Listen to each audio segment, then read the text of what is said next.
Buenas tardes a todos. Bienvenidos a esta segunda parte del seminario sobre Pensamiento Sur que realiza el Banco de la República. Esta semana vamos a iniciar la serie de conferencias y esta tarde iniciamos con la conferencia El saber hacer y sentir pensar de los artesanos del Carnaval de Negros y Blancos. Esta es una conferencia a cargo del antropólogo Javier Bernardo Tobar, especialista en docencia universitaria, magíster en etnoliteratura y doctor en antropología. Actualmente es profesor titular de antropología del Departamento de Ciencias Económicas. Ha sido profesor de varios programas de pregrado y maestría. En su ejercicio docente e investigador ha contribuido al diseño de varios programas de pregrado y posgrado e iniciativa de educación comunitaria. En los últimos años ha coordinado el programa de maestría en estudios interdisciplinarios del desarrollo. Entonces, doctor, le damos la bienvenida para que se presente y ya voy compartiendo la pantalla para iniciar la conferencia. Muchísimas gracias. Esta conferencia pues, la he titulado El saber hacer, el saber sentir de los artesanos del Carnaval de Negros y Blancos. Siguiente, por favor. Quisiera dedicar esta conferencia a uno de los grandes artesanos que falleció en estos días, precisamente hace una semana y media, falleció el maestro José Ignacio Chicaíz, a quien pues le debo muchísimo. Mi investigación no fue uno de los actores principales, ¿no? Junto con otros artesanos y fue protagonista pues, de un documental que hicimos con la Universidad Nacional y la Universidad del Cauca. Dedico en su memoria esta conferencia. Siguiente, por favor. Un primer tema que quisiera abordar con ustedes, ¿no? Antes de adentrarme a la conferencia en sí del carnaval, es sobre un concepto del cual actualmente estoy trabajando, y es sobre el tema de la diversidad epistémica y la posibilidad de pensar unas estéticas bioculturales. Así que detrás, digamos, del carnaval de negros y blancos, existiría, ¿no?, una gran diversidad de saberes. El saber, como bien lo ha dicho Lyotard, no se reduce a la ciencia, ni siquiera al conocimiento. Se mezclan en él, dice Lyotard, las ideas del saber hacer, del saber vivir, del saber oír. En ese sentido, en el carnaval de negros y blancos, hay una diversidad epistémica que están involucrando una gran diversidad de saberes, pero es un saber hacer, no es un saber cognitivo, es un saber vivir, es un saber sentir, es un saber oír. En ese sentido hay una gran diversidad de saberes que se distinguen del saber de la ciencia. Ya eso es lo que hemos venido llamándole diversidad epistémica.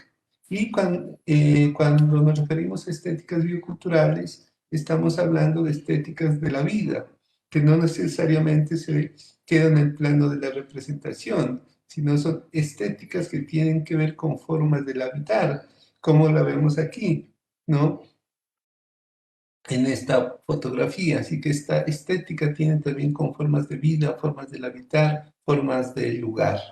Siguiente, por favor. En ese sentido, quisiera matizar, ¿no?, brevemente algunas reflexiones sobre el saber y hacer y el saber y sentir de los artesanos del carnaval de negros y blancos, pero a la luz de las antropologías contemporáneas.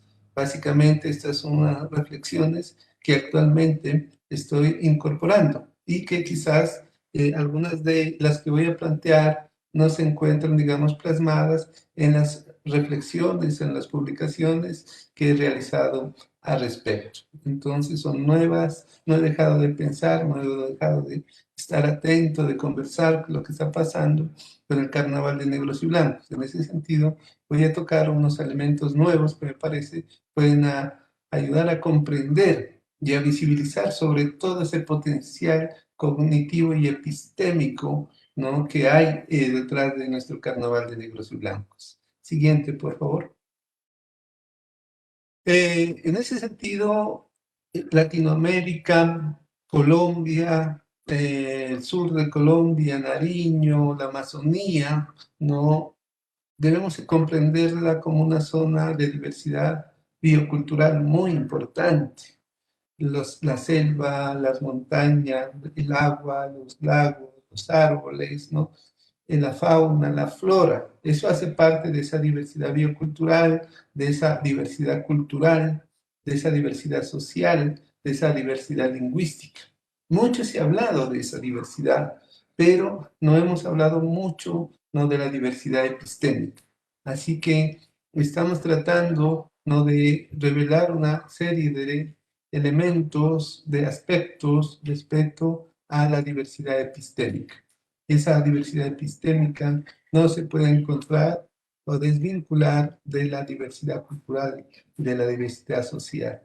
Y esa diversidad efectivamente está asociado a las organizaciones comunitarias, a los procesos comunitarios y se materializa en un proceso de prácticas, de una gran heterogeneidad de prácticas que están vivas, ¿no?, y hacen que, digamos, que la cultura perviva, que el arte perviva, que el hábitat, los ecosistemas pervivan.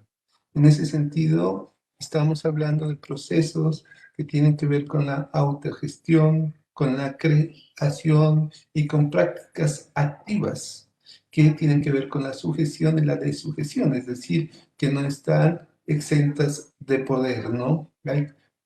Hoy vemos cómo la cultura es también un espacio de lucha. En ese sentido, estas prácticas no están exentas de ello. Siguiente, por favor. En ese sentido, esas prácticas, ¿no?, están asociadas a la diversidad epistémica, se hallan asociadas a una serie de sujetos, a una multiplicidad de sujetos epistémicos, ¿no? Ahí vemos, por ejemplo, a uno de los grandes líderes e intelectuales indígenas, un agricultor que escribió varios libros sobre historia y sobre geografía, el señor Avelino Dawa, un gran líder, un gran investigador, ¿no? Él es un sujeto epistémico que de pronto no lo encontramos en las universidades, pero que ha planteado procesos muy interesantes de investigación propia, de historia propia, de procesos comunitarios, de educación, ¿no? Entonces, la diversidad epistémica no se halla únicamente relacionada con los investigadores, con los doctores, ¿no?, con los espacios académicos, sino que se encuentra asociado a una multiplicidad de sujetos epistémicos, a líderes, lideresas de movimientos sociales, artistas, artesanos, historiadores, músicos, autoridades, agricultores, sabios espirituales. Y ellos se encuentran, ¿no?, dispersos o se hallan habitando la diversidad de lugares, como la Amazonía, los Andes, las zonas del Piedemonte. Ahí encontramos una gran diversidad de sujetos, de personas y de actores como don Avelino Dawa. Y estas prácticas, ¿no?, de la diversidad epistémica se hallan asociadas a diferentes campos, como la educación, la salud, la política, la economía y las artes. Uno encuentra cómo estos procesos, estas comunidades, estas organizaciones, hay una multiplicidad de sabedores, de sabedoras en los diferentes campos, por ejemplo, en la partería, ¿no?, que es un elemento muy importante que hoy sigue siendo revitalizado, que ha logrado importantes reconocimientos, como es el patrimonio cultural, y también en el campo de la música, en el campo de la política. Siguiente, por favor. En este sentido, pues esa diversidad epistémica, como lo hemos dicho, no necesariamente responden a procesos cognitivos, o sea, únicamente de construcción de conocimiento, sino que esos procesos de diversidad corresponden a procesos históricos, es decir, que obedecen a procesos milenarios, no son productos de 50, de 100 años, sino de muchísimos años atrás. Y a eso es lo que Toledo y Narciso Barrera, en un libro muy importante, le han llamado la memoria biocultural. Es decir, que nosotros, como sujetos del sur, como sujetos andinos, amazónicos, herederos de un pensamiento indígena, campesino. No somos herederos de una memoria cultural muy amplia, de 10.000 años. Y poco a poco esos conocimientos, ¿no? Pues han sufrido graves transformaciones, graves pérdidas, pero están ahí, siguen aún vigentes. Entonces, esas prácticas de epistémicas y estéticas corresponden también a esa memoria biocultural, corresponden a esos procesos sociales históricos, pero también a procesos sociales recientes. Y ha tenido que mirar procesos de colonización, descolonización, dictadura, y están asociados a, fundamentalmente a la defensa de derechos humanos, a la defensa de los derechos culturales, a la defensa de los derechos de la naturaleza, ¿no? Es decir, que no tienen como único objetivo la construcción de el conocimiento, sino que hay la reivindicación social, cultural de varios derechos. Y en ese sentido, estas prácticas difieren precisamente de las prácticas investigativas académicas, porque son procesos que no están por fuera de sus comunidades. Es decir, que hay un proceso de autorreflexión, de autoconocimiento, de interpretación, de intervención y de fortalecimiento y creación, pero en el mismo seno comunitario. Pero desafortunadamente estas prácticas no han sido perseguidas y no han sido lo suficientemente visibilizadas. Siguiente, por favor. Y esa serie de prácticas en ese sentido también se hallan asociadas a una multiplicidad de lugares epistémicos. Ahí, por ejemplo, tenemos a un gran sabedor, ¿no? Desde un punto de vista de la historia oral, de la tradición oral, del arte y de la política. El Taita frente a la pues en el páramo. Por ejemplo, el páramo es un lugar epistémico porque es un lugar de gran aprendizaje, de mucho conocimiento. Muchos de los sabedores espirituales han heredado, ahí han aprendido el conocimiento de las plantas, ¿no? Como mucho del conocimiento del trueno, de la piedra, etc. En ese sentido, esa diversidad epistémica se halla articulada a los talleres artesanales, a los palenques, a las mingas, a los laboratorios creativos, a los espacios comunitarios, a los barrios, a las casas familiares. Es decir, que en todos estos espacios habrá también una diversidad de lugares que son espacios de aprendizaje, podríamos decir, son otras escuelas, pero no una escuela de la vida escolarizada, sino de otras formas de otra construcción de otras pedagogías que están ahí. Siguiente, por favor.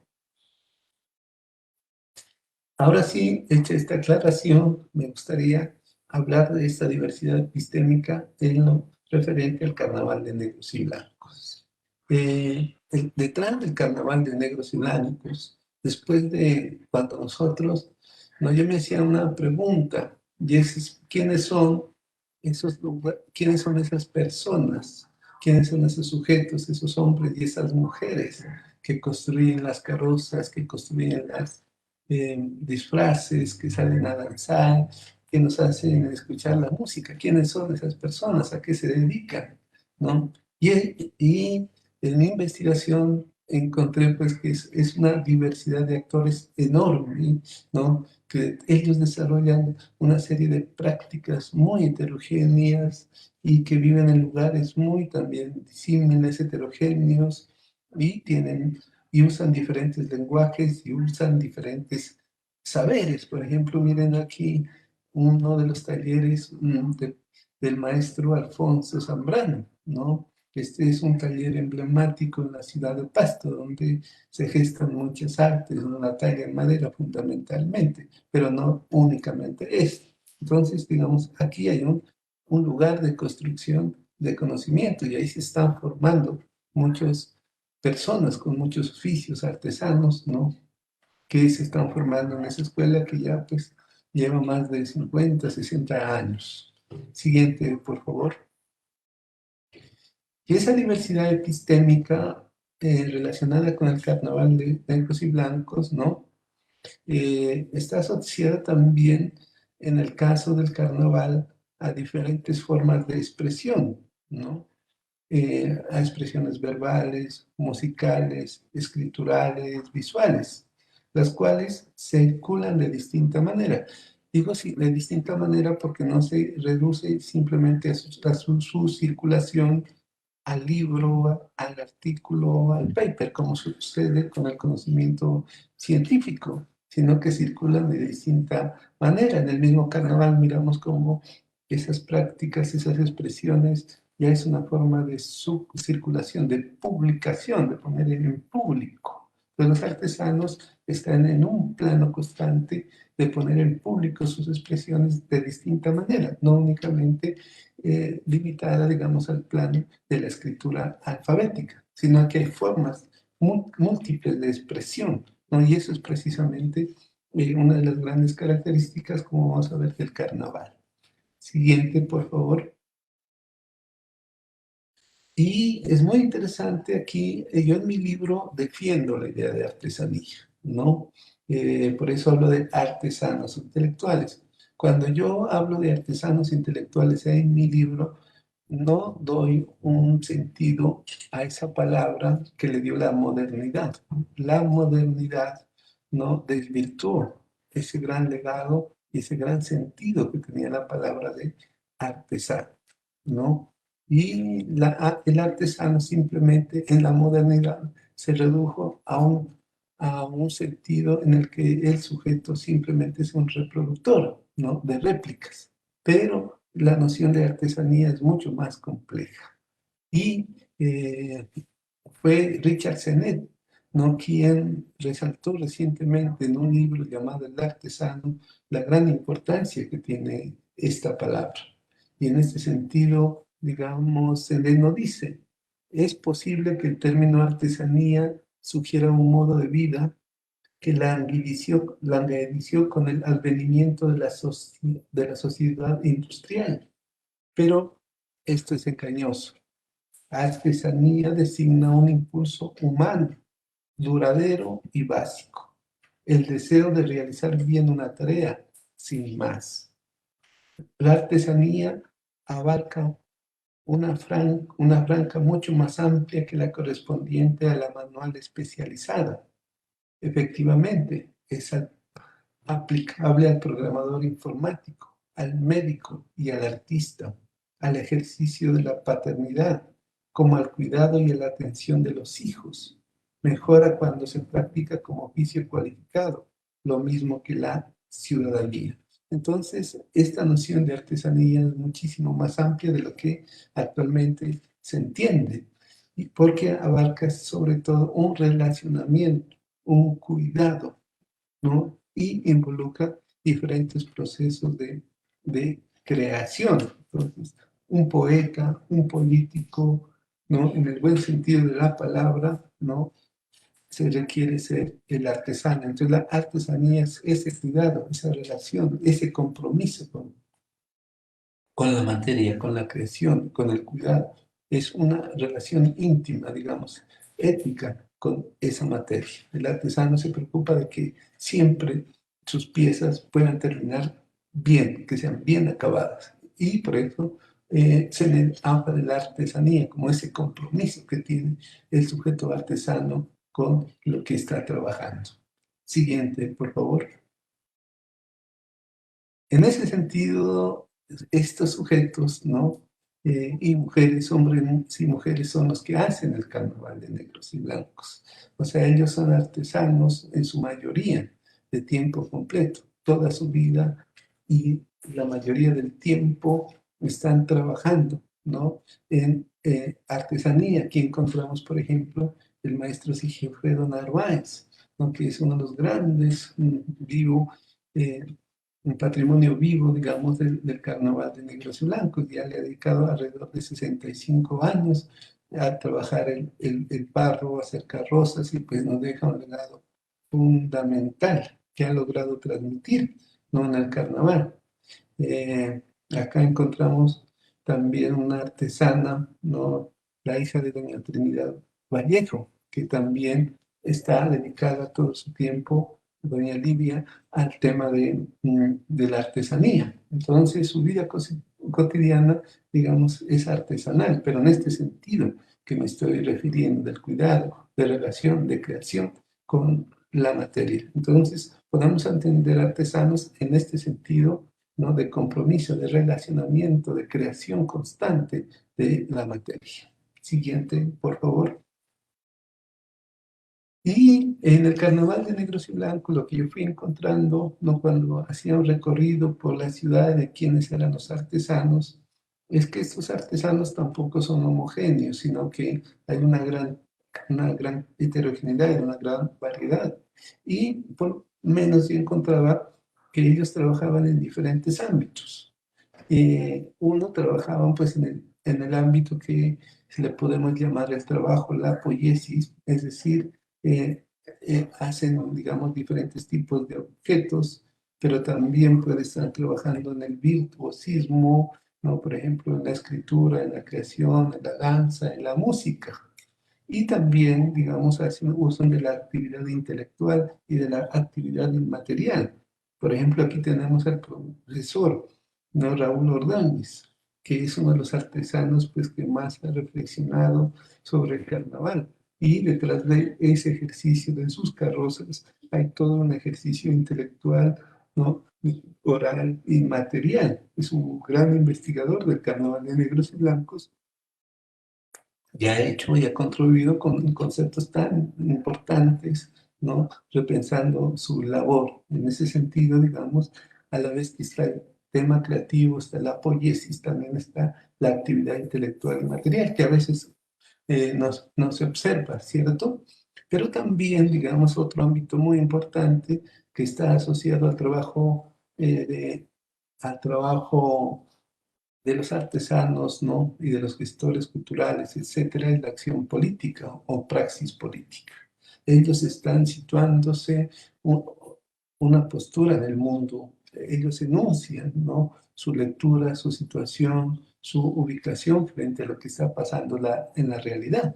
Y eso es muy importante en el Carnaval de Negros y Blancos. Por ejemplo, siempre ese trabajo que hacen en las asociaciones, en las agremiaciones, están siempre siendo críticos. En Pasto, el artesanado de Pasto ha sido siempre crítico frente a esa realidad social, política, histórica. Y eso lo vemos precisamente en el Carnaval de Negros y Blancos, sobre todo el 31 de diciembre, donde se hace una postura, no se siente una postura, y hay una enunciación política frente a esa acción, pero no únicamente ahí. Si nosotros podemos ver también, por ejemplo, el 3 de enero, ¿no? Los danzantes que también son artesanos, que crean, ¿no? Ahí hay una postura política, en este caso vinculada al relacionamiento con la tierra, el madre de la tierra, la recuperación de la identidad, una postura, ¿no? Frente a la historia. Ahí hay una postura también política y todo en ese sentido, el carnaval, las carrozas tienen ese sentido, digamos, político, ¿no? De una situación, de un lugar de enunciación. Siguiente, por favor. Miremos entonces, por ejemplo, cómo se pueden construir, digamos, ¿no? El virtuosismo, por ejemplo, en este caso de esta carroza. Pero miren ustedes cuando hay también una actividad intelectual y un campo de una reflexibilidad enorme. Siguiente, por favor. Esto lo podríamos observar, por ejemplo, cuando el maestro Alfonso Zambrano comentaba en una entrevista y decía lo siguiente, me gustaría que lo leamos, ¿no? Y yo creo que en este párrafo, en este fragmento de esta entrevista, mm, podemos ubicar los elementos o los ámbitos que yo situaba anteriormente. Entonces él decía, yo siempre me he identificado como artesano, es decir, yo vivo de lo que hago. El resultado de mi trabajo me sostiene, pero creo que trabajo con arte. El arte me ayuda, es lo que permite sostenerme materialmente hablando. Pero además, el arte como parte de la vida es muy necesario para la salud moral y espiritual de los pueblos. Mi actividad, por otra parte, puede considerarse como utilitaria. porque a la vez es bonita, sirve para algo, pero producir objetos utilitarios limita mucho, sobre todo por la competencia de la industria y porque también recorta la posibilidad creativa. Por eso yo dedico la mitad del tiempo a trabajar para vender y vivir, y la otra mitad a trabajar lo que me gusta, en lo que soy feliz, a hacer mi voluntad verdadera. Así puedo mostrar realmente lo que llevo dentro. Entonces miren ustedes cómo están en este pequeño fragmento del maestro Alfonso Zambrano, está por el ámbito del trabajo, ¿no? La producción de objetos ¿no? de piezas artesanales, pero también está el ámbito de la creación, de la poiesis propiamente dicha, asociado a lo que habíamos dicho, ¿no? Asociado a la vida, o sea, una estética biocultural y la defensa de que todo no debe ser trabajo, no debe ser trabajo, sino que hay una dimensión humana muy importante para el artesano y esa dimensión humana, en todo sentido de lo que hemos dicho como artesanía, tiene que ver con la creación, tiene que ver con la lúdica. El artesano no únicamente la vida es trabajo, sino que es creatividad, es imaginación, es juego, como vamos a verlo más adelante.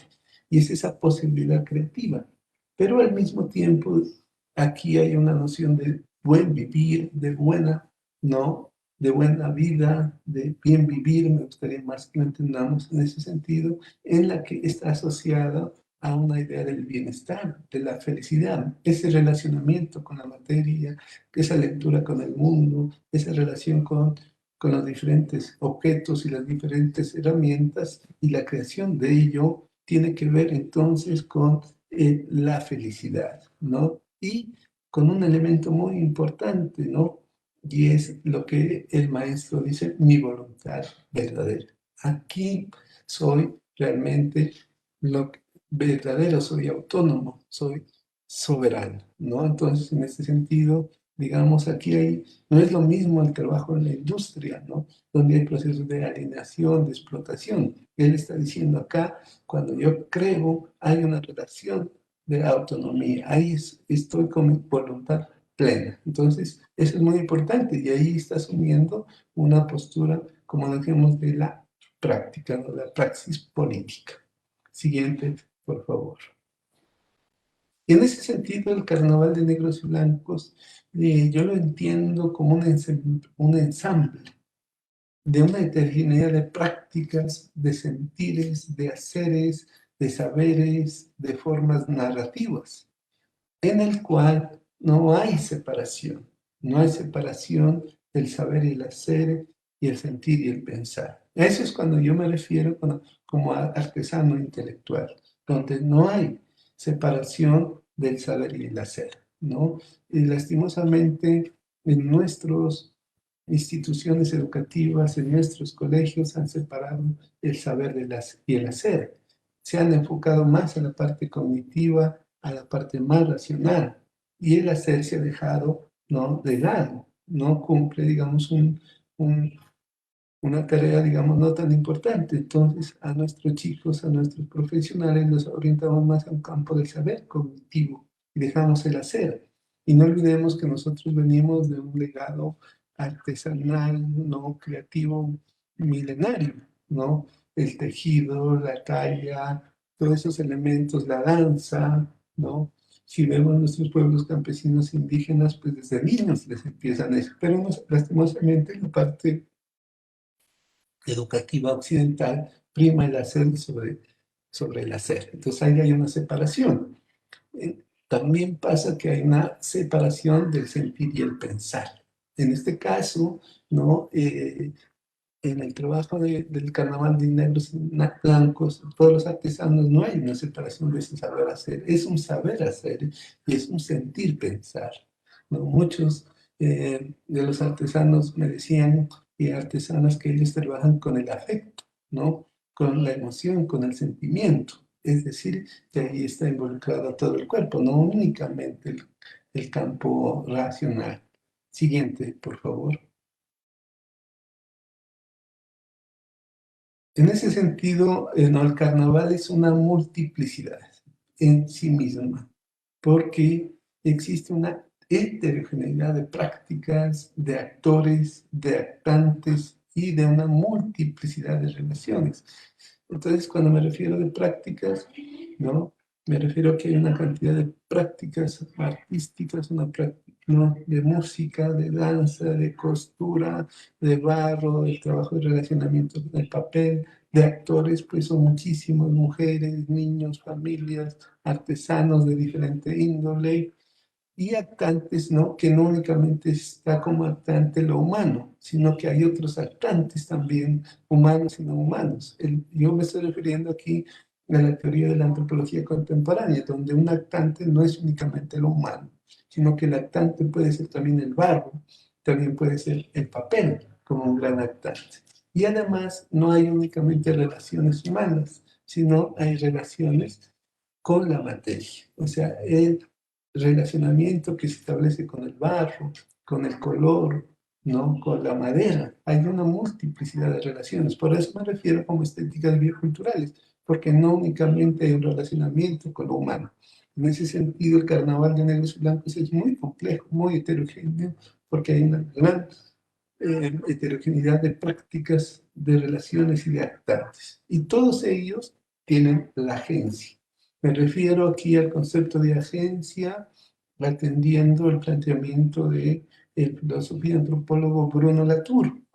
Bruno Latour nos dice que la agencia es la capacidad que posee un actor, no solo para actuar en el mundo, sino para movilizar la acción de múltiples actuantes. Entonces, es muy interesante cómo el agente artesano de las carrozas pone, ¿no? En acción, ¿no? En actuar en el mundo diferentes elementos, diferentes piezas, por ejemplo, en una carroza o en un año viejo. Y a partir de ello genera, ¿no? Una movilización, una acción de múltiples actantes. Entonces, las esculturas en barro o en papel ya no simplemente son eso, ¿no? Una materia como considerada inerte, sino que para ellos mismos son consideradas jugadores, lo que crean, muchos decimos son seres, como vamos a verlo más adelante. Entonces, tras de esto hay toda una ontología muy interesante, muy cercana, digamos, al mundo andino, al mundo amazónico. Siguiente, por favor. Y en ese sentido, esa diversidad epistémica está vinculada a lo que el filósofo Varela nos habla cognición por enacción. Y este sentido es una forma de conocimiento, ¿no? Práctico, corporal, como lo vemos en esta fotografía, miren, ¿no? Centrado en la acción en las prácticas. Aquí hay una mano, ¿no? El relacionamiento con el papel, el relacionamiento con el barrio, en el barrio. En este sentido, digamos que lo que hay ahí es una coproducción, ¿no? Todas las piezas del carnaval serían una coproducción y el carnaval mismo es una coproducción, ¿no? En la medida que hay una interacción, ¿no? Entre la mente, el cuerpo y el mismo mundo circundante. Ese es un taller, cuando uno visita el taller, ¿no? Ese es un mundo en el que los artesanos están interactuando con su cuerpo, con su mente y con toda la materia que ahí está, y con todos los objetos, ¿no? Y piezas y materiales. Siguiente, por favor. Pero estos saberes también están vinculados a una performatividad, ¿no? A la teatralidad del mundo, dirían, ¿no? Otros sociólogos, ¿no? No solamente son discursos, sino que también son performatividades, son narratividades, ¿no? Ellos entonces también entran a ser parte de ese juego, ¿no? Y en ese sentido, no son saberes constatativos, pero saberes de la ciencia, sino como dirían José Jorge de Carvalho, el antropólogo brasileño, son saberes performáticos, o como lo diría Lyotard, hablando de otros saberes, son saberes narrativos, no únicamente saberes que demuestran la contrastación, la constatación, ¿no? Sino que son saberes encarnados, ¿no? Y difieren, y que no son estáticos, sino que están en constante movimiento. Y fundamentalmente, otra característica de estos saberes es la colectividad. Saberes corporizados se encarnan en el sujeto, en el individuo, en los hombres, en las mujeres, en los niños, pero que están en un seno. Ese seno pueden ser las familias, entonces familias enteras hacen sus comparsas, o se arman grupos de trabajo para hacer sus, sus, sus comparsas, sus años viejos, o hay colectivos más grandes, hay agremiaciones, por ejemplo, un colectivo coreográfico, un colectivo teatral, ¿no? Entonces la colectividad es en un sentido amplio y esto se complejiza porque cada desfile, el 31, el, el carnavalito, el canto a la tierra, ¿no? Son colectividades las que están poniendo en escena precisamente la performatividad a la que me refiero, esos saberes. Siguiente, por favor. Y quisiera detenerme particularmente en uno de esos saberes, ¿no? Ya me quedan 20 minutos y es el saber de la mano, ¿no? El saber de la mano es la poesía con las manos, decía el maestro Villota, un artesano, decía, él definía la artesanía como la poesía con las manos. Miren ustedes esta fotografía que nos da, digamos, o nos detalla estas fotografías del relacionamiento del artesano, ¿no? Con diferentes materiales y cómo la madera, el tamo, y a partir de ellos van creando, digamos, diferentes piezas, ¿no? Artesanales. Por eso digo que son bioculturales, porque hay una relación directa con la materia que está viva, ¿no? Y son piezas que están ahí directamente, pero no únicamente, digamos, producen esta serie de piezas, sino otra gran variedad de piezas, como vamos a ver enseguida. Siguiente, por favor. En ese sentido, el saber de la mano, ¿no? Genera relatos. Y esos relatos del tacto los vemos en las diferentes casas, en los diferentes talleres. Cuando uno ya empieza a visitar los talleres en octubre, ve diferentes piezas que están en papel, que están en barro, que luego están ya pintadas en color, en yeso, diferentes colores. En ese sentido, ese saber genera en sí mismo unos relatos, y esos relatos nos están hablando de cómo la materia está en constante devenir, en constante cambio. En ese sentido, el saber del artesano nos plantea una aproximación a la realidad que no es solamente cognitiva, como ya le hemos dicho, sino práctica y corporal, como también lo vemos en esta fotografía. En ese sentido, lo que se presentan son múltiples relaciones con la materia, ¿no? Que no es igualmente estática, sino que esas relaciones con las materias porque van variando. Entonces esas figuras no van cambiando y eso era lo que me gustaba muchísimo, por ejemplo, de muchos talleres, como del maestro Chicaiza. Yo iba una semana y el taller era una cosa, pero iba a la otra y el taller ya había cambiado. Esas figuras tenían unos sentidos, unas trazas, unas características, pero cuando iba la otra semana ya tenían otras. Pero al fin, el 6 de enero, el 4, el 5, el mismo 6 de enero ya cambiaban totalmente. Entonces, había un constante devenir del mismo taller y de esas figuras. Entonces, por eso planteo estas múltiples relaciones con la materia. Siguiente, por favor. Y en ese sentido, ¿no? Este movimiento del artesano es un movimiento que registra y se asocia a otros elementos, ya lo hemos dicho, ¿no? A la pintura, ¿no? Al papel, o sea, diferentes materiales.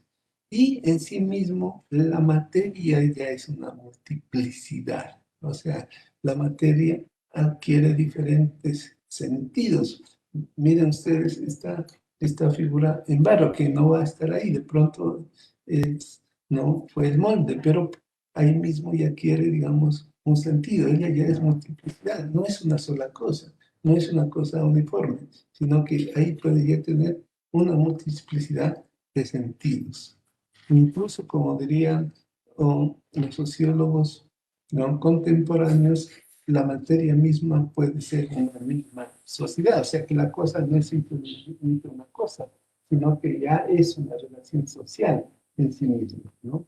Los objetos no son cosas simplemente inertes, sin vida, sin sentido, sino que en sí mismos establecen ya elementos sociales, un socio, dirían, una acción, ¿no?, que establecen diferentes sentidos y que se van matizando en el desarrollo del carnaval. En ese sentido, digamos, la materia sería un constante devenir. Siguiente, por favor. Y miren ustedes entonces lo que yo les digo, pueden encontrar aquí el trabajo colectivo de hombres y mujeres trabajando el barro, luego el papel, y van adquiriendo, ¿no?, estos personajes, estos seres, van adquiriendo diferentes formas. Y para luego, por ejemplo, el 5 ir terminando ya con estos colores. Aquí, digamos, ya son seres carnavalescos y estos seres carnavalescos, detrás de ello hay toda una cosmovisión. Detrás de ello está la oralidad, está, digamos, incluso más allá hay una cosmología que está dentro, o sea, que los artesanos han podido, digamos, modelar con sus manos. A eso es lo que me refiero como relato del tacto, no como ellos están modelando diferentes seres que salen en el carnaval y que a veces nosotros no alcanzamos a imaginar, ¿no?, lo que hay detrás de, de todo ese que son, ¿no?, esas figuras, esas esculturas, esos seres que van en las carrozas, en los disfraces, ¿no?, supremamente complejas, híbridas, ¿no?, que a veces no alcanzamos a comprender, ¿no?, a leer en esto, pero de lo cual hay pues toda una serie de relatos detrás de ello. Siguiente, por favor. Y esto es lo más importante, yo creo que un elemento que el maestro Burgos también en su reflexión, el maestro Burgos en un pequeño artículo ha hablado de la epistemología del carnaval. Y el maestro Burgos lo que plantea en su epistemología del carnaval es que dice que no hay ruptura de la cotidianidad. Dice que no es un saber que se rompe con el mundo cotidiano, ¿no?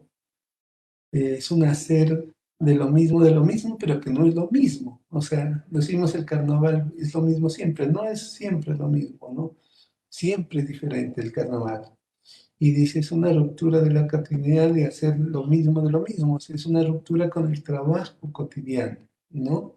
O sea, con el mundo de ser, por ejemplo, él coloca el ejemplo del zapatero. Dice, mi papá que fue zapatero, pero ya no es zapatero, ahora se convierte en otro artesano, se convierte en un creador de piezas de carnaval.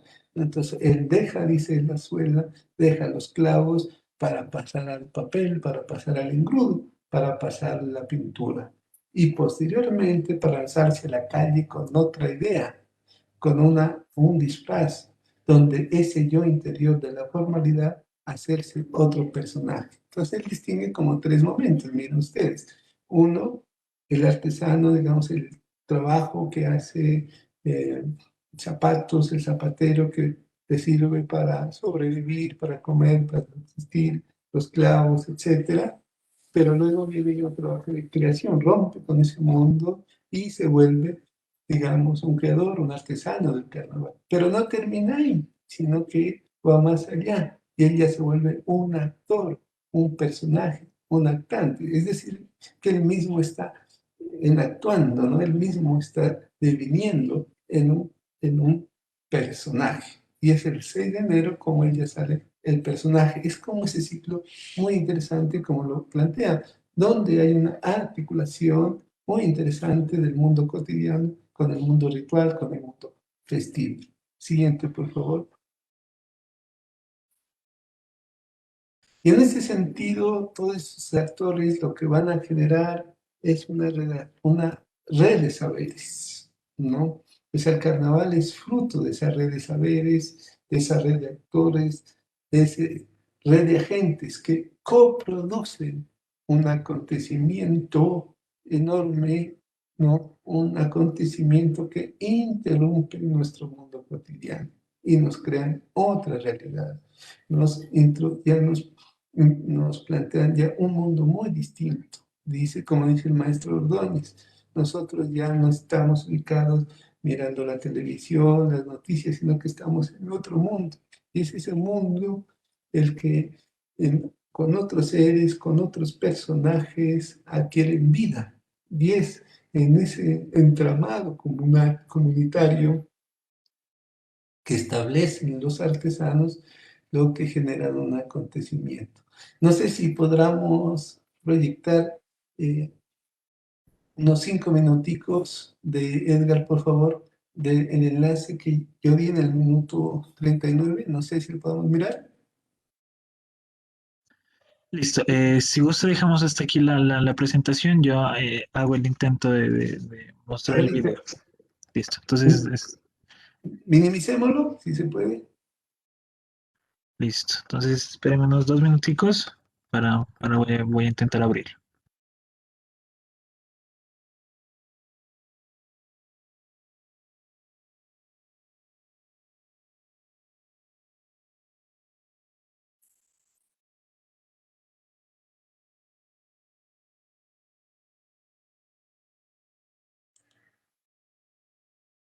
Ganó un premio.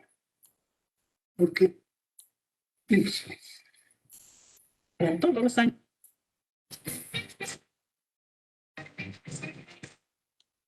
Sigue en el arte. Así bien.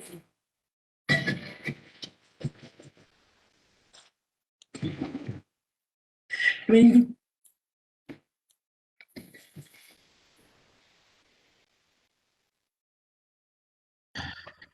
No, doctor, no me permite, por la plataforma no me está permitiendo indicar el video. ¿no? No nos permite. Ah, qué lástima. Bueno, entonces volvamos a la presentación. Listo, doctor. A ver.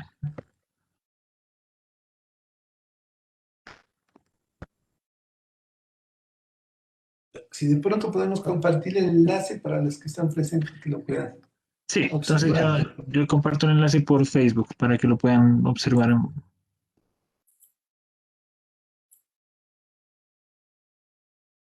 Ahí ya se está proyectando, doctor. Sí, entonces lo que decía es que ellos generan un acontecimiento que interrumpe en el mundo cotidiano, pero que el mundo cotidiano también es articulado, como lo hemos visto, ¿no? Entonces es una red de actores, de agentes donde participan, ¿no? Niños, donde participan mujeres, jóvenes, y eso es fundamental, ¿no? Donde se establece un entramado comunitario que defiende la identidad, defiende otra dimensión muy importante de la vida, la pervivencia de la cultura, de la imaginación y del arte, de la música, ¿no? De eso que es tan importante, pero que en el mundo cotidiano, cuando estamos metidos en el trabajo, cuando regula la economía, cuando regulan la política, no le dan gran importancia, pero para los artesanos lo afloran, y eso es precisamente lo que no han permitido, ¿no? Que es que perviva. Ellos lo que desean es que perviva toda esa dimensión que está de por medio en el carnaval de negros y blancos. Siguiente, por favor. Y en ese sentido, miren ese acontecimiento que ellos generan, miles y miles de personas, ¿no? Van a mirar, a observar, a sentir, a leer lo que ellos han producido, ¿no? Es formidable de cuando de millones, de miles de personas salen de sus casas, comparten un espacio de compartición, de alegría, de compartir entre los diferentes actores que están viviendo, sintiendo ese acontecimiento y se adentran a hacer lectura y a participar de lo que han construido los artesanos cada año.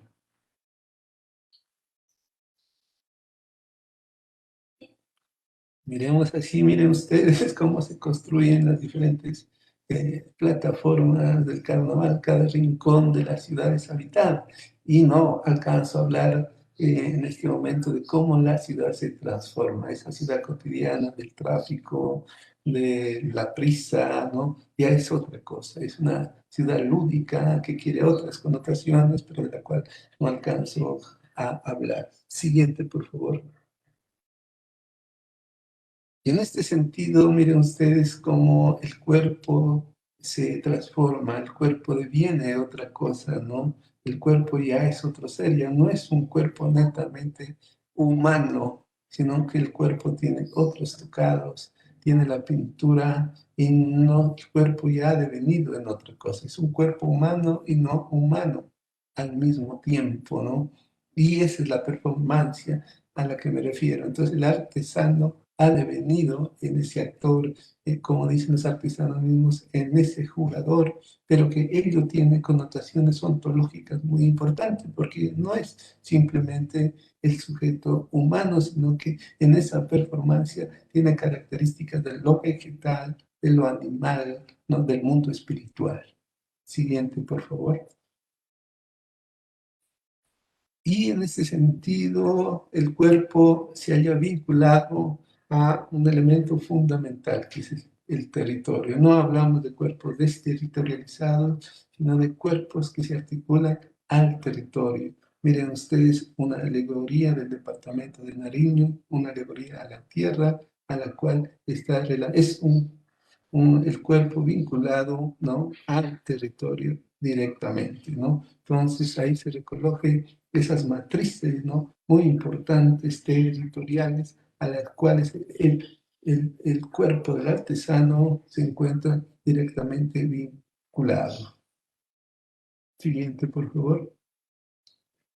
Y miren ustedes, entonces, seres inimaginables, seres, ¿no?, que ahora ya son elevados, ¿no?, a otra categoría. Por ejemplo, el cuy ya tiene otra categoría ontológica, ¿no?, ya no únicamente del animal, sino que es el rey cuy, es el rey festivo, es el rey de del carnaval, ¿no?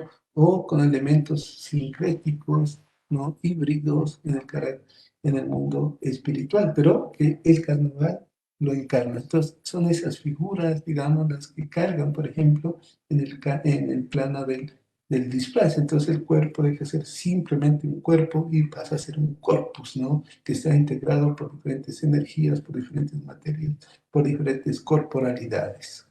Siguiente, por favor.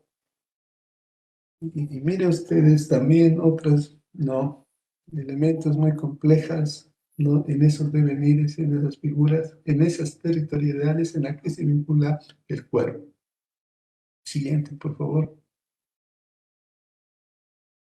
Y en este sentido, podemos decir, para ir finalizando entonces, que el carnaval es una explosión multi e intercultural, porque parte de esos diferentes saberes, de esa diversidad epistémica, de esas culturas, porque siempre los artesanos están articulando el mundo andino, el mundo amazónico, el mundo afro, y con sus creaciones. Están siempre llegando al pasado, leyendo que las culturas prehispánicas, etcétera, ¿no? El mundo sincrético, el mundo occidental. Entonces, todas esas creaciones son parte de una creatividad, de una multinaturalidad, una multiinterculturalidad. Siguiente, por favor. Pero también ¿no? Aquí miramos, por ejemplo, esa articulación, ¿no?, del sincretismo, de la hibridación religiosa, donde los artesanos sacan, digamos, develan, digamos, esas múltiples presencias a nivel espiritual que se encuentran, ¿no?, precisamente porque Nariño es un departamento intercultural. Siguiente. Aquí miramos, por ejemplo, la Santa Bula, la Santa Ira, también la ironía, las diferentes formas, ¿no?, que se encuentran ahí corporizadas, ¿no? Pero también, digamos, son alegorías del mundo carnavalesco. Siguiente, por favor. Y sobre todo el carnaval, diríamos, ya para finalizar, no es únicamente intercultural, multicultural, sino una expresión cosmopolítica, porque los muertos y los vivos, los animales, los vegetales, los árboles, los espíritus salen a flote. Entonces la ciudad deja de ser simplemente una ciudad de los humanos y es una sociedad y es una ciudad cosmopolítica, en el sentido de que es el cosmos, vivos y muertos, humanos y no humanos, salen a festejar el carnaval. A eso me refiero como es el mundo cosmopolítico, ¿no? Donde no únicamente el humano, sino todos los seres. Por ejemplo, aquí encontramos a Chato Guerrero, que ya había fallecido, está Aurelio Arturo, ¿no? En esta carroza, ¿no? Hay múltiples seres que están ahí saliendo a festejar y que son jugadores, personajes y seres y que salen a la memoria, ¿no? Y nos recuerdan que ellos hacen parte de nuestra memoria colectiva, de nuestra memoria cultural. Siguiente, por favor. Miren ustedes ahí, ¿no? El mundo griego, pero también el mundo andino, ¿no? En esa articulación, ¿no? Los diferentes dioses, dioses del mundo griego, dioses del mundo andino, que salen ahí. Por eso me refiero como una expresión cosmopolítica. Siguiente. Miren ustedes ahí también, ¿no? Los hombres jaguares, ¿no? También como una expresión de lo humano y lo no humano. Siguiente. Ahí podemos observar también en las carrozas claramente, ¿no? Esa diversidad de seres que se toman en las calles, ¿no? Del carnaval de negros y blancos. Siguiente. Y en ese sentido, digamos, es cosmopolítica porque es un tin, un encuentro, un tikunui, un encuentro de los vivos, de los muertos, de los humanos y de los no humanos. Muchas gracias.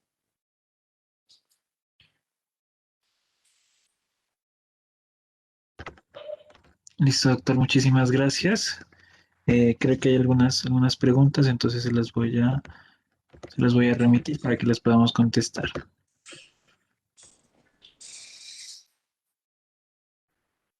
Bueno, la primera pregunta que nos aparece acá por Facebook Live.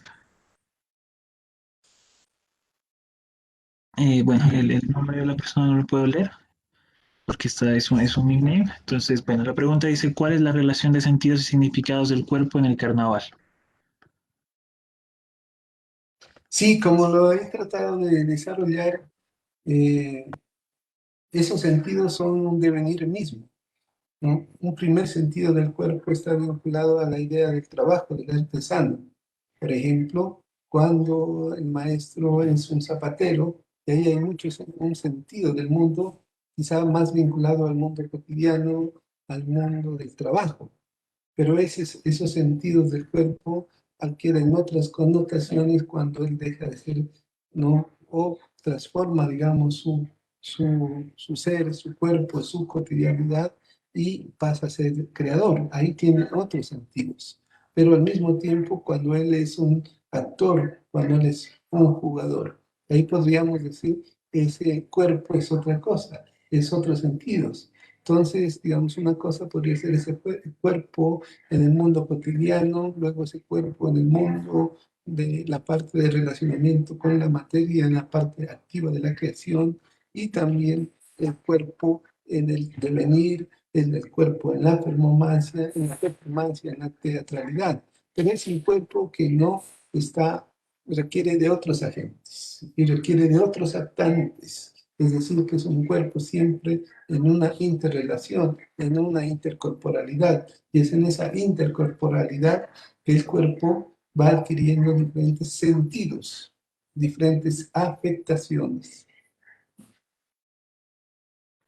Listo, doctor. Hay otra pregunta bueno, hay un comentario, es para que usted haga la contrarrespuesta. Es de Cristina Fierro Castro, dice, interesante y muy enriquecedor aporte del doctor Javier Tobar. Es importante reconocer la diversidad epistémica de los actores y los diversos círculos sociales inmersos en el carnaval de negros y blancos, no solo desde la perspectiva artesanal y artística, artesanos, artistas, talladores, familias, la transmisión intergeneracional, indispensable para la pervivencia de la manifestación, sino también desde otros sectores económicos, gremios, ventas de bienes y servicios, sectores comerciales, turísticos, ventas formales e informales pertenecientes a esa economía del carnaval, ambientales, políticos, académicos, entre otros sectores que se articulan desde diferentes ámbitos con y en el carnaval y que no necesariamente mantienen los mismos intereses o poseen los mismos discursos, entrando incluso muchas veces en disputa, dando cuenta de la complejidad social que se construye en torno al carnaval. Es el comentario, doctor, no sé si tenga alguna apreciación.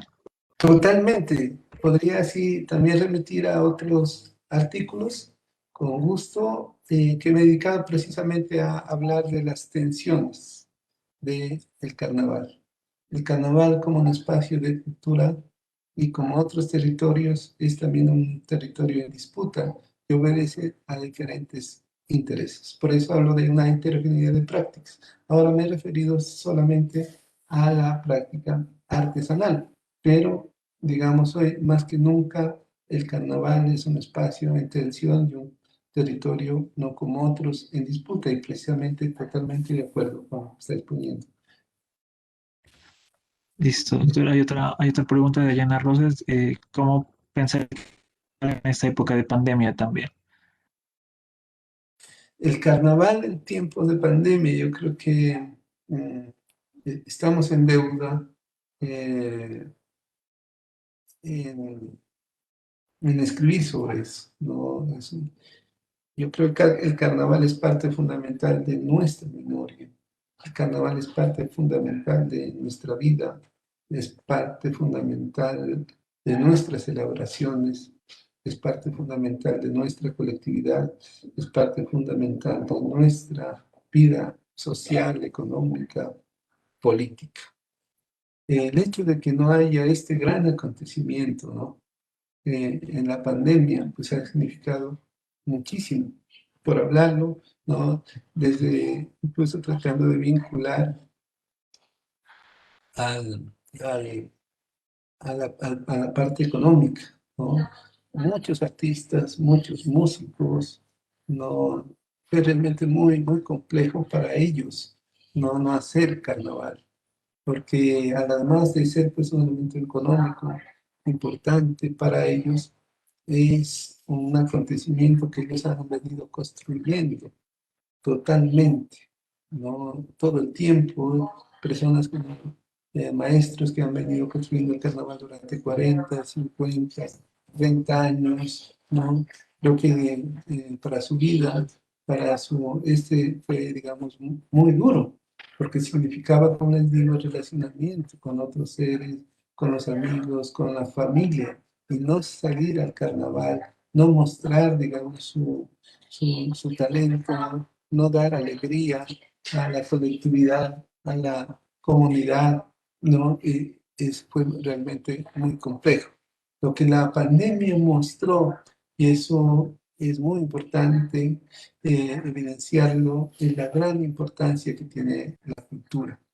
No, me voy a referir, por ejemplo, a cómo la cultura no fue tan importante hoy en las casas, la poesía, el cine, la música, ¿no?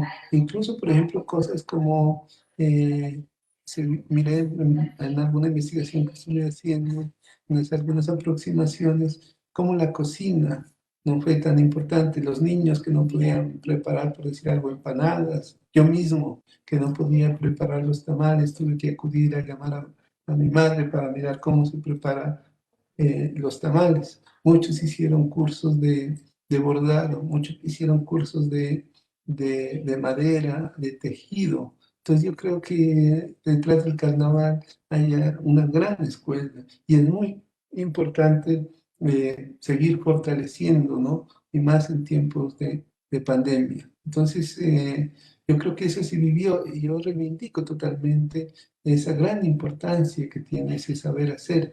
Y ahí en el carnaval hay otras pedagogías que es importante que las incorporemos a nuestras universidades, que las incorporemos a nuestras escuelas, porque no únicamente está el libro, no únicamente está el internet, sino que está el saber hacer, está esa gran diversidad de actores que pueden contribuir con su gran conocimiento, pero también por el otro lado, lastimosamente, el Estado, las políticas, no son justos, digamos, con todos estos saberes y estos haceres que hacen de Nariño un espacio totalmente rico, diverso y con un gran potencial económico, cultural, artístico.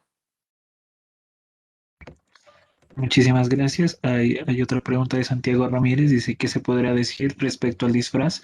La importancia que adquiere un personaje dentro del carnaval. Sí, es muy, muy importante, ¿no? El disfraz es un concepto complejo. En el caso, por ejemplo, de Daira Benavides, ella ya no prefiere hablar tanto de disfraz, sino de atuendo ritual. Eso me parece que son lecturas muy importantes, pero el disfraz como el atuendo ritual, digamos, son conceptos bastante complejos que me gustan mucho porque tienen que ver precisamente con el devenir del cuerpo, ¿no? El disfraz, el cuerpo se vuelve otro ser.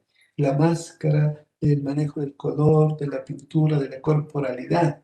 Yo creo que ese es un elemento performativo fantástico y que el carnaval de negros y blancos es muy rico. Hay artesanos que han trabajado muchísimo este tema, pues y que creo que han contribuido de manera muy interesante, ¿no? Como Piero, como Daira, como otros artesanos, artistas y artistas que han contribuido a eso.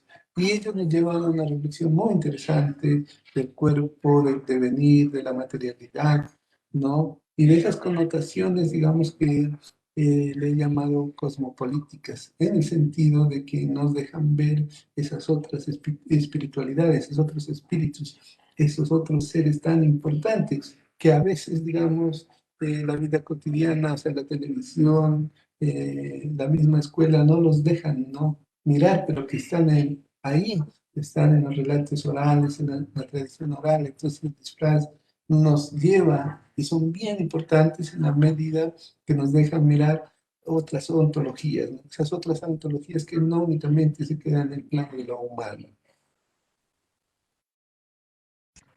Y por último, que nos permita también ampliar un poco lo que estaba estableciendo frente a la ciudad como un actor fundamental dentro del carnaval. Bueno, es muy importante la ciudad, ¿no? La ciudad como un ámbito de lo cotidiano, el ámbito de la ciudad que todos, digamos, los caminantes, ¿no? Yo diría que hay un caminante de la ciudad que es el caminante nocturno, es un en el carnaval, es un caminante de la fiesta, ¿no? Es un caminante ya que no está ubicado en el mundo del trabajo simplemente, en el mundo rutinario, en el mundo de ir a trabajar simplemente, ¿no? En el mundo de la casa, de ver la televisión, en un mundo, digamos, totalmente rutinario, que es parte del mundo fundamental del humano, ¿cierto? Pero el mundo del carnaval, el mundo de la fiesta, ¿no? Ya nos lleva a otra construcción de la ciudad, ¿no? Es muy importante. Yo, por ejemplo, pienso al 28 de diciembre, ¿no? El 28 de diciembre, en un primer momento con el juego, la ciudad se transformaba, las relaciones sociales se transformaban, eran otras, eran relaciones más amigables, el barrio adquiría una gran importancia porque el barrio, no ese componente social se ha estado perdiendo, pero se recupera, digamos, en el contexto del mundo de la fiesta, del mundo del carnaval. Piensen ustedes también el 28 de diciembre en el arco iris en el asfalto, ¿no? Cuando se suspende el tráfico y hay bicicletas. Yo creo que ahí hay elementos muy importantes para pensar de distinta la manera la ciudad, una ciudad más sostenible. Y yo creo que el mundo de la fiesta, el mundo del arte, el mundo de la lúdica, nos dan elementos fundamentales para que pensemos otra ciudad. Y lo mismo el juego, cuando hay la música, ¿no? Ya es otra ciudad. Hay elementos que han demostrado, por ejemplo, que En otras culturas, al no existir este tipo de fiestas, hay una profunda depresión, una profunda melancolía. Pero cuando nosotros desarrollamos, construimos, hacemos un año viejo, cuando compartimos en nuestros hogares, nos permite construir mundos posibles. Esos mundos posibles están en toda la ciudad, no únicamente en las calles, sino están en las casas, que estamos integrados colectivamente haciendo, en un saber, así sea sencillo, pero que tiene profundas connotaciones sociales y culturales, como compartir unas empañadas, hacer un año viejo, reírnos, construir relatos. Mire cómo esa ciudad, tanto en las calles como en las casas y en los talleres, se transforma. Eso se da de manera simultánea, ¿no? A veces en la calle, a veces en el barrio, a veces en las calles barriales, ¿no? En los talleres artesanales. Entonces ahí yo la veo una sociedad como más creativa, ¿no? En la que adquieren importancia otras dimensiones, ¿no? Que no necesariamente, digamos, están presentes en el mundo de la ciudad cotidiana. Listo, doctor. Por el momento no hay más preguntas, entonces ya iríamos finalizando la conferencia. No sé si tenga algún comentario final para ir terminando. No, pues simplemente agradecer al Banco de la República, para mí muy contento de estar en esta conferencia, sobre todo este conversatorio, y no, simplemente mi agradecimiento y por todas las personas pues, que han estado partícipes en este conversatorio. Muchas gracias. Muchísimas gracias a todas las personas que están conectadas ahorita en el seminario. Muchísimas gracias también a nuestro invitado, el doctor Javier Tobar, por acompañarnos y dar apertura a esta semana de conferencias.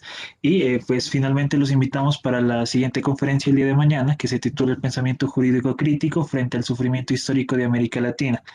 Es a cargo de la Magíster Diana Molina Rodríguez, que es abogada de la Universidad de Nariño y magíster en Filosofía de la Universidad del Valle y doctorando en Derecho de la Universidad de Antioquia.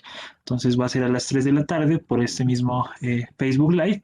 Los esperaríamos para que nos puedan acompañar en estas ricas sesiones del seminario de construcción de pensamiento sur. Muchísimas gracias y ya estaríamos reencontrándonos el día de mañana. Hasta luego.